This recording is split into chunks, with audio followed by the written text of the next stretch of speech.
Chapter 1. The Language of the Land.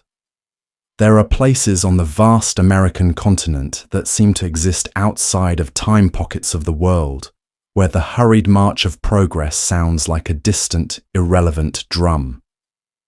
Whisper Canyon was such a place. It was not a grand dramatic chasm carved by a mighty river, but a gentle meandering valley sheltered on all sides by sage-dusted mesas and ancient slumbering rock formations.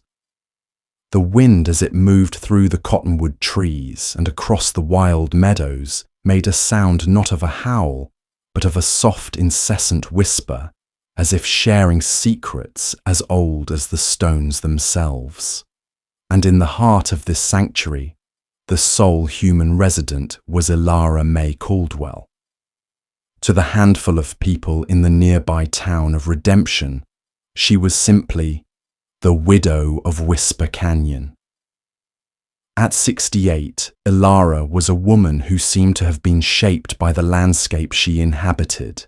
Her hair was the silver of winter willow bark, her eyes the clear, deep green of a shaded creek bed, and the lines on her face were not marks of hardship, but maps of a life lived in tune with the seasons. She moved with the unhurried, deliberate grace of someone who understood that nature never rushes, yet everything is accomplished. Her home was a small, sturdy cabin built by her late husband Thomas from the very pines that grew on the canyon's slopes. It was not a house of luxury, but of profound comfort. Surrounding it was her life's work, a sprawling, magnificent garden. It was a chaotic and beautiful tapestry of life, where vegetables grew alongside medicinal herbs and wildflowers were encouraged to bloom wherever they chose. This garden was Elara's apothecary, her pantry, and her sanctuary. She knew the language of the land, the properties of every root and leaf. She could make a poultice from comfrey, to mend a bone a tea from chamomile, to soothe a troubled mind, and a balm from yarrow to staunch a wound. The people of Redemption, when the town doctors' modern medicines failed or their costs were too high, would often make the long ride out to Elara's canyon, seeking the older, greener wisdom she possessed. Elara was not entirely alone. For the past 5 years, she had been the guardian of Sarah, the 16-year-old daughter of her dearest friend Martha, who had been taken by the fever. On her deathbed, Martha had made Elara promise to look after her daughter. "Don't let them send her to an orphanage back east, Elara," she had pleaded. "Keep her here. Let her grow up wild and strong like the flowers in your canyon." It was a sacred promise. Sarah was a bright, curious girl with her mother's kind heart, and a spirit as untamed as the canyon itself. Elara was teaching her everything she knew: how to read the sky for weather, how to identify the plants, how to listen to the whispers of the wind. In Sarah, Elara saw not just the memory of her friend, but the future of the canyon itself. Her life, once defined by a loving partnership with her husband, was now defined by these 2 promises, one to the dead, to protect this land they had built together, and one to the living, to nurture the young woman who was its future. Her days were a peaceful, comforting rhythm of tending the garden, preparing herbs, reading from Thomas's old books in the evening, and sharing quiet meals with Sarah. It was a small, complete world, a life woven from simple threads of purpose and peace. But Elara knew, as any student of nature knows, that even the most peaceful valley can be threatened by a storm gathering on a distant horizon. Chapter 2. The Man with the Map. The storm arrived not as a thunderclap, but as the polite, measured knock on her cabin door. It was a sound so alien in its formality that Elara's first thought was that one of the townsfolk was in serious trouble. When she opened the door, she did not see a frantic farmer or a worried mother. Standing on her porch was a man who seemed utterly out of place, as if he had been cut from a different cloth and pasted onto her world. He was in his late 30s, dressed in a pristine tailored suit from the East, his shoes polished to a mirror shine despite the dusty trail. He held a leather satchel in one hand and a bowler hat in the other. His smile was smooth, confident, and entirely devoid of warmth. "Mrs. Elara Caldwell," he asked, his voice as crisp and clean as his suit. "I am Elara," said her eyes taking in every detail of him. She did not invite him in. "My name is Alistair Finch," he said, extending a hand which Elara ignored. He retracted it without a flicker of embarrassment. "I am a representative of the Great Western Railroad Company." The name hung in the air heavy and metallic. The railroad was the engine of the age, a symbol of progress, power, and relentless expansion. To most, it was a promise of prosperity. To Elara, it was the distant drum she had always hoped would never reach her valley. "The railroad has no business in this canyon, Mr. Finch," she said, her voice quiet but firm. "On the contrary, Mrs. Caldwell," he said, his smile unwavering. He opened his satchel and produced a rolled-up document, a modern map of the county, overlaid with a stark red line. "The railroad has every business here." He unrolled the map on her porch railing. The red line, the proposed route for a new spur connecting the silver mines in the mountains to the main eastern line, cut directly, brutally through the center of Whisper Canyon. It ran straight through her garden. It ran straight through the spot where her cabin stood. "This is an error," Elara said, though a cold knot of dread was tightening in her stomach. "This land is mine, deeded and paid for." "Indeed, it is," Finch agreed smoothly. "And we have no intention of disputing your ownership. We are here to execute a right-of-way easement granted to the original charter of this territory's railroad expansion, dated 1858. It gives the company the legal right to build through any necessary land to complete its lines with fair compensation offered to the current landowners, of course." He produced another document, this one old and yellowed, filled with dense legalistic text and bearing an official-looking seal. He spoke of progress, of the good of the territory, of the prosperity the new line would bring to the town of Redemption. He spoke of a generous monetary offer, a sum that he assured her was far more than the land was worth. Elara was not listening to his words. She was listening to the sound of bulldozers in her mind, the shriek of a train whistle echoing off the canyon walls, the scent of coal smoke choking out the perfume of her herbs. She was watching her world being dissected by a line on a map drawn by a man who had never set foot in her valley, who had never felt its peace or understood its language. "Mr. Finch," she said, her voice dangerously quiet, "this canyon is not for sale. It is not a line on your map. It is my home. The answer is no." Alistair Finch's smile finally faltered, replaced by a look of mild, patronizing surprise. "Mrs. Caldwell, perhaps you misunderstand. This is not a request. It is a legal eventuality. I am here to make the process as smooth and profitable for you as possible. But make no mistake, the train is coming." He rolled up his maps, placed them back in his satchel, and put on his hat. "I will be staying at the hotel in Redemption for the next month. I urge you to reconsider. I would much prefer we remain amicable."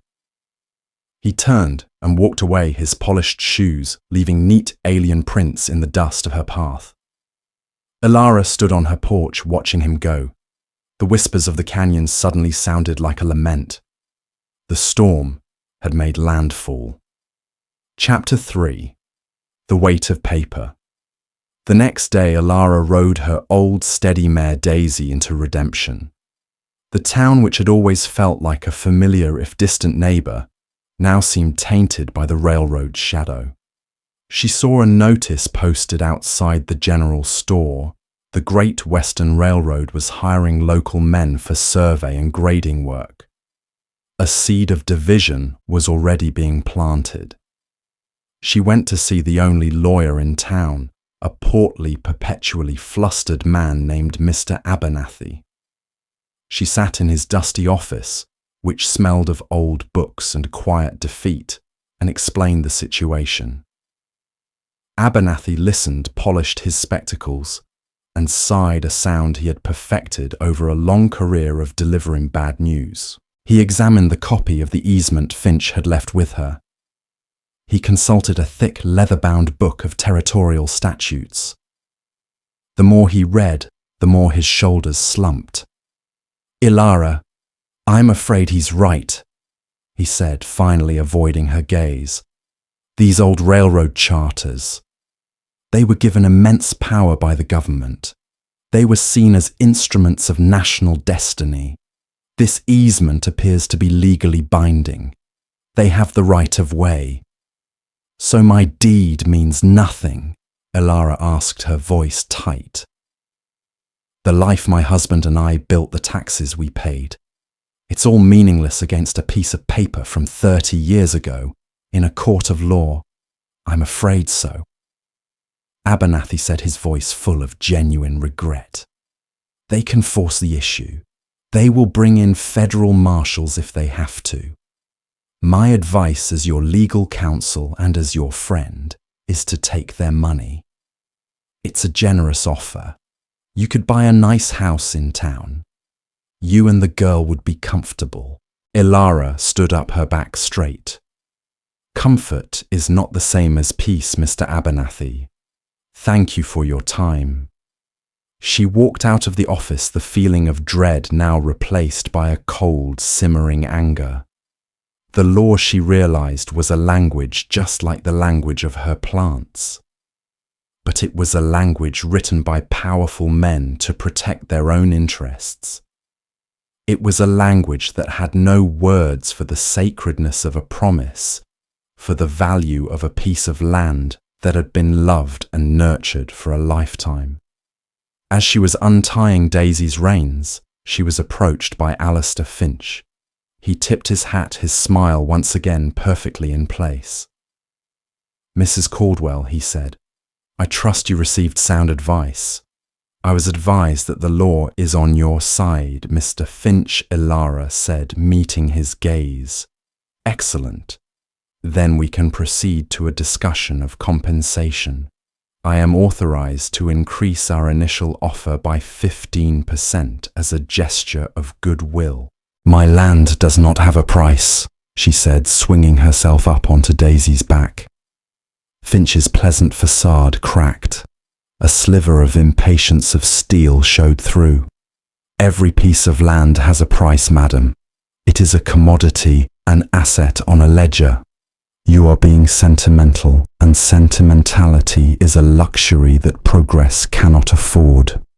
The survey team will begin their work at the mouth of your canyon next week. I hope for your sake that you will not be difficult." He turned and walked away, leaving Elara with the clear, unspoken threat hanging in the air. She urged Daisy into a trot, leaving the town behind and heading for the sanctuary of her canyon. She felt cornered, isolated. The world of men with its laws and its ledgers was closing in on her. But as the familiar shapes of the mesas rose to greet her, she felt her resolve harden. If the law of men would not protect her home, she would have to find a law that was older and stronger. Chapter 4. The Language of Memory. The days that followed were filled with a quiet, desperate tension. Sarah, sensing the gravity of the threat, was subdued and fearful. "Will we have to leave Elara?" she would ask, her voice small. "Not if I can help it, child," Elara would reply, though she did not yet know how she could possibly prevent it. The temptation to accept Finch's offer was a constant, insidious whisper in the back of her mind. The money would mean security for her and for Sarah. It was the logical, sensible path. It was the path of surrender. But every time she looked at the garden, every time she touched the smooth, worn wood of the cabin walls, she felt the presence of her husband, Thomas. He had poured his life into this land. He was buried here under the tall pine on the ridge. To sell this place would be to sell his memory, to betray the life they had built.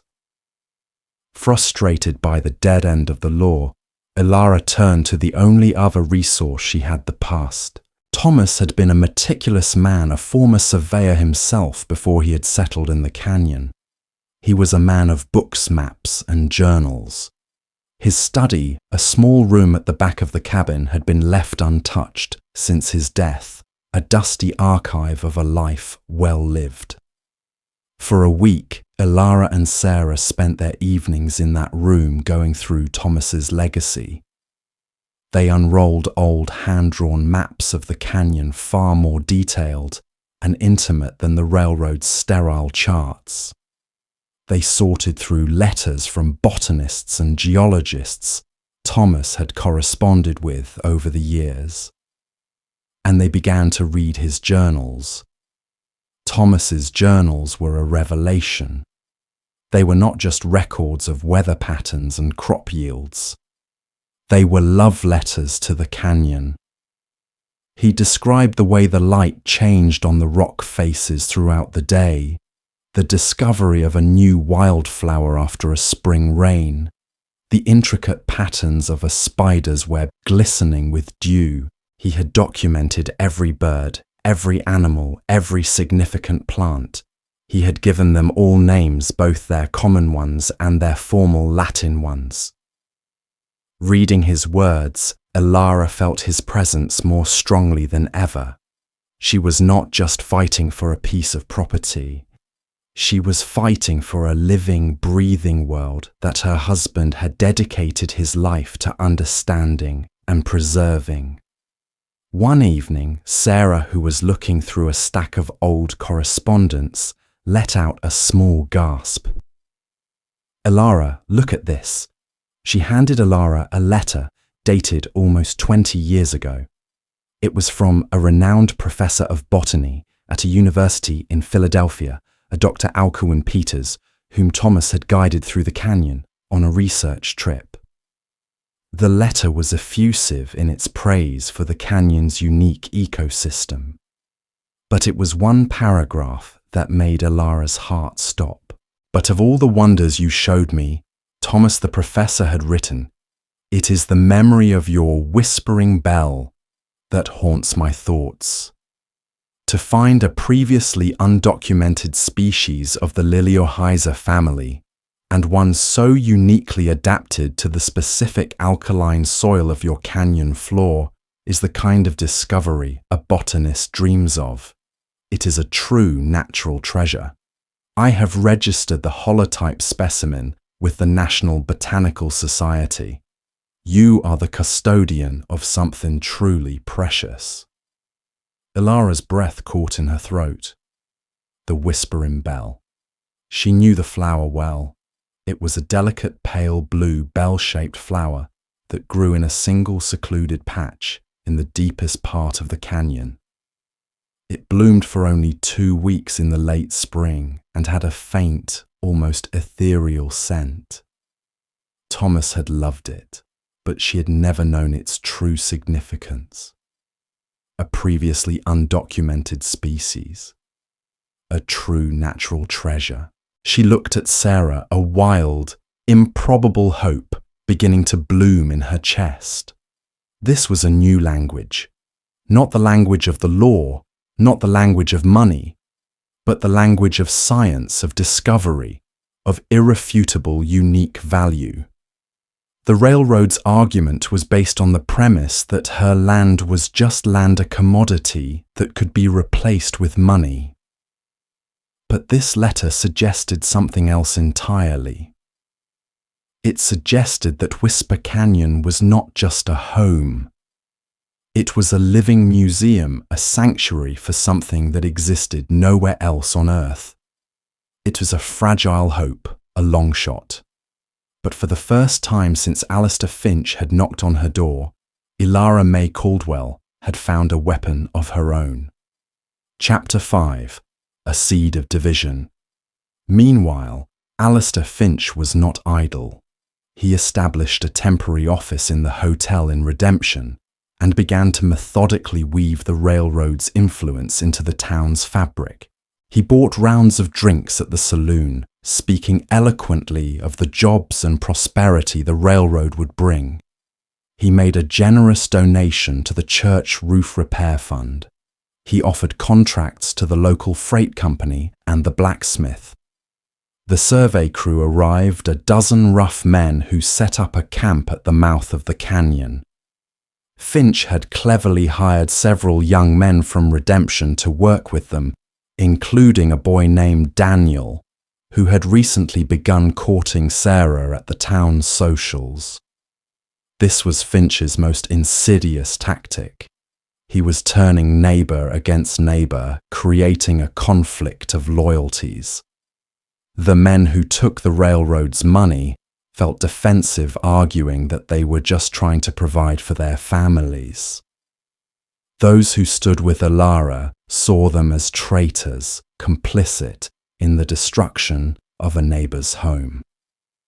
The town's quiet harmony began to fray. Daniel's involvement was a particular source of pain. He would visit in the evenings, trying to explain his position to Sarah and Elara.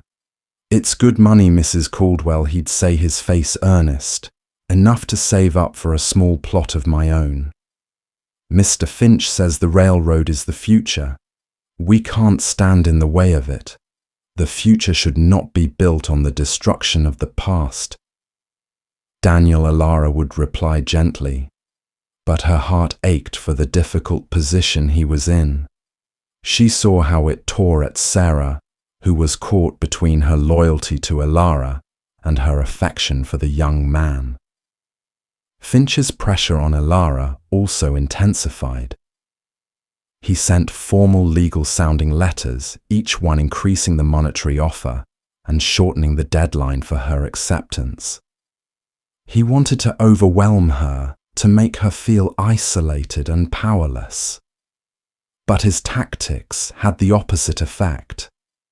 With every letter, every new division he created in the town, Elara's resolve hardened. She was no longer just fighting for herself. She was fighting for the very soul of the community, for a world where value was not solely measured in dollars and cents. She spent her days combing the canyon using Thomas's maps and journals as her guide. She found the secluded patch of whispering bells, their delicate blue heads nodding in the breeze. She carefully dug up a single specimen, pressing it between the pages of a heavy book, just as Thomas had taught her. She gathered every letter from Professor Peters, every drawing Thomas had made, every journal entry that described the canyon's unique life. She was not preparing a legal case. She was preparing a testament. Chapter 6. The Gathering. The day before the survey crew was scheduled to begin their work, within the canyon proper, Elara rode into town. But this time, she did not go to the lawyer's office. She went to the homes of the women she knew best. She went to see Mrs. Gable, the postmistress, whose young son Elara had cured of a terrible croup years ago with a syrup of mullein and honey. She went to see the baker's wife, whose hands were crippled with arthritis, until Elara had given her a soothing balm of willow bark and ginger. She went to see the other women, the quiet, steady pillars of the community whose children she had treated, whose sorrows she had listened to. She did not ask them for help. She simply invited them. Mr. Finch will be meeting with the town council tomorrow morning at the town hall to finalize his plans, she told each of them. I will be there to make my case. I would be honored if you would stand with me. She did not know if they would come. She was asking them to publicly defy the town's new benefactor, to risk the disapproval of their own husbands who might be working for the railroad. She was asking them to choose a side. That evening, she sat with Sarah in the quiet of the cabin, laying out all her evidence on the large wooden table, Thomas's journals, the hand-drawn maps, the letters from the professor, and the perfectly pressed, impossibly delicate, whispering bell. Is this enough? Elara Sarah asked, her voice a whisper. It has to be, Elara said, placing a hand over the girls, because it is the truth, and sometimes the truth is all you have. Chapter 7. The Town Hall. The town hall was a simple wood frame building, but on this morning it felt like a courtroom. The 5 members of the town council sat at a table at the front. Alistair Finch sat at a separate table to the side, his leather satchel beside him, his expression one of polite, confident expectation. The back of the room was filled with townsmen, many of them the husbands and fathers of the women Elara had visited. Their faces were a mixture of curiosity, apprehension, and in some cases, hostility. Elara and Sarah entered and took a seat in the front row. Elara held a simple large portfolio made of worn leather. A moment later, the door opened again. Mrs. Gable, the postmistress, walked in and quietly sat down behind Elara. Then the baker's wife came, and then another woman and another. Soon a dozen women, the quiet heart of the town, had filled the rows behind her. Their presence a silent, formidable wall of support. Alistair Finch's confident smile tightened at the edges. The mayor called the meeting to order. Finch was invited to speak first. He was eloquent, persuasive. He laid out the railroad's case with flawless logic. He spoke of legal precedent, of economic benefit, of the inevitable march of progress. He presented his maps, his contracts, his generous final offer to Mrs. Caldwell. He painted Elara as a sentimental, stubborn old woman standing in the way of prosperity for the entire community. It was a powerful, almost unassailable argument. When he finished, a murmur of agreement went through the men in the room. Then the mayor turned to Elara. Mrs. Caldwell, do you have anything to say? Elara walked to the front of the room and stood before the council. She did not look at Finch. She looked at the faces of the men she had known her whole life. Gentlemen, she began, her voice clear and steady. Mr. Finch speaks of progress. He speaks of the law of men. I am here today to speak of an older law, the law of the land itself. She opened her portfolio on the table. She did not present a legal argument. She told a story. Mr. Finch sees this canyon as a line on a map, an obstacle to be overcome, she said. I would like to show you what it truly is. She laid out Thomas's hand-drawn maps, showing the location of every spring, every ancient tree, every nesting place of the eagles. She opened his journals and read his descriptions of the delicate balance of life within the canyon's walls. Then she presented the letters from Professor Peters, reading aloud his awe and excitement at the canyon's unique ecosystem. Finally, she took out the pressed flower. She held up the book, showing the delicate pale blue bell preserved on the page. This, she said, her voice ringing with passion, is the Elara Mae Caldwell, or as my husband called it, the whispering bell. According to one of the most respected botanists in our nation, this flower grows nowhere else on Earth. It grows only in the soil of my canyon. It is not just a plant. It is a miracle. It is a piece of God's creation that we have been given the honor of stewarding. She looked directly at Finch. You speak of what the railroad can bring to us.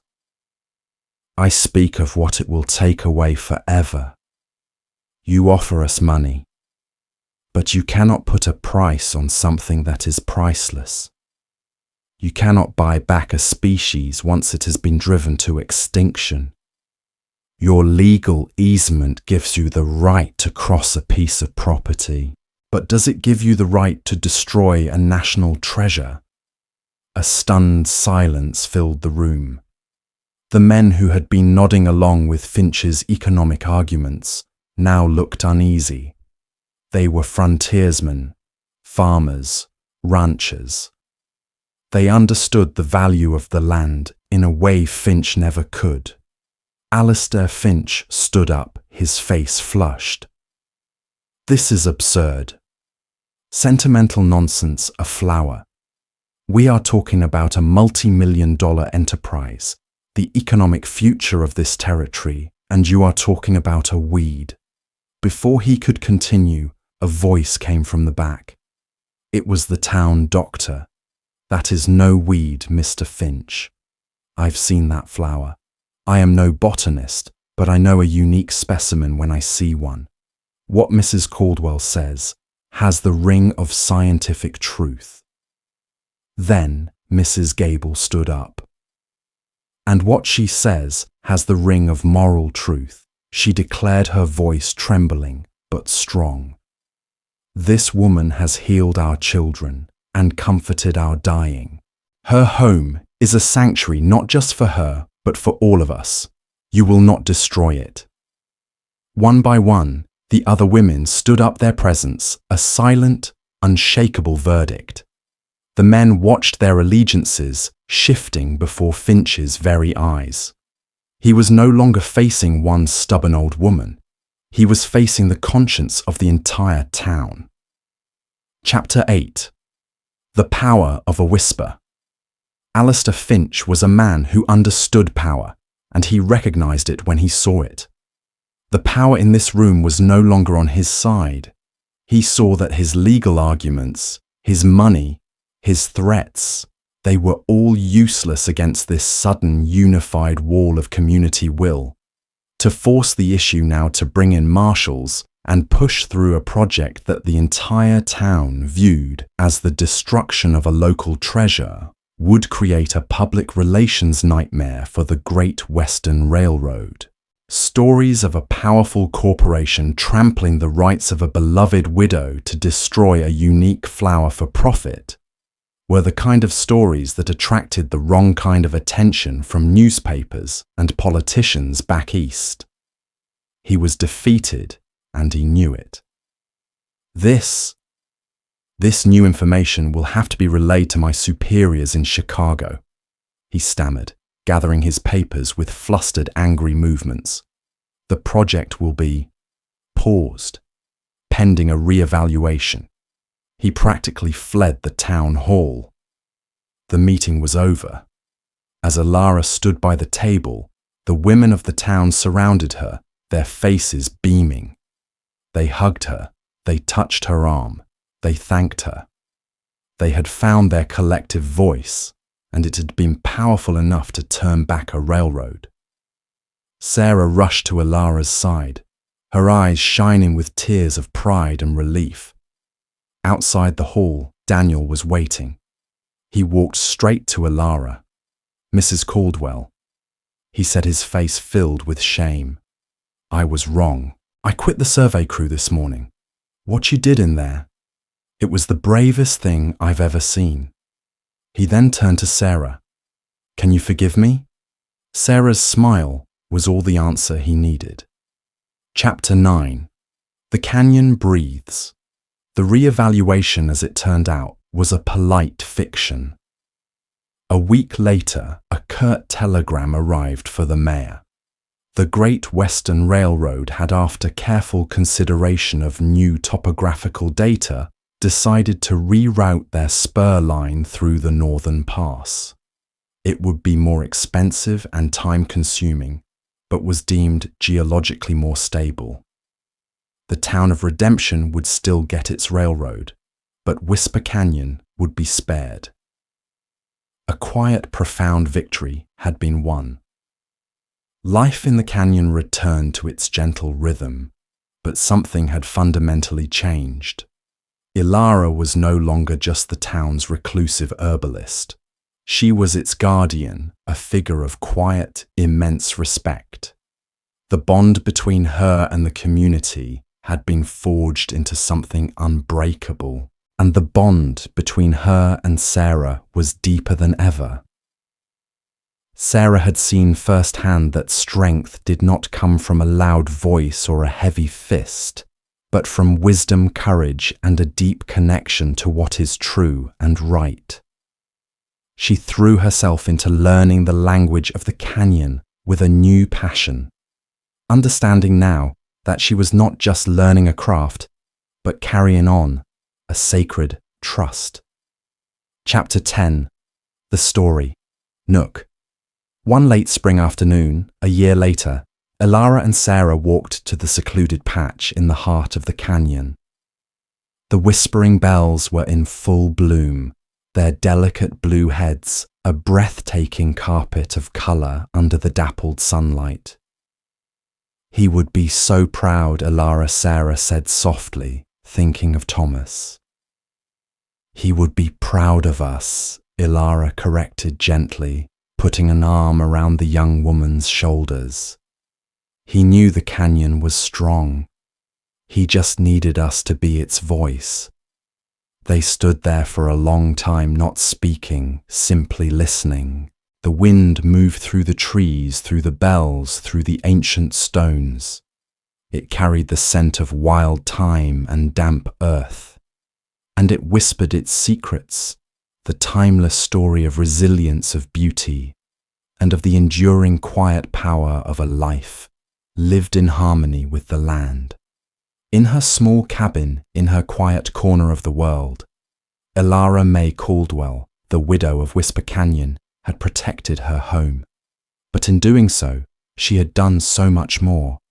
She had taught a town the difference between price and value. She had nurtured the future in the heart of a young woman.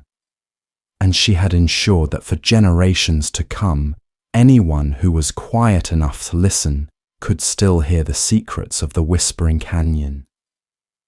Her small nook of the world was safe, its story preserved, ready to be told again.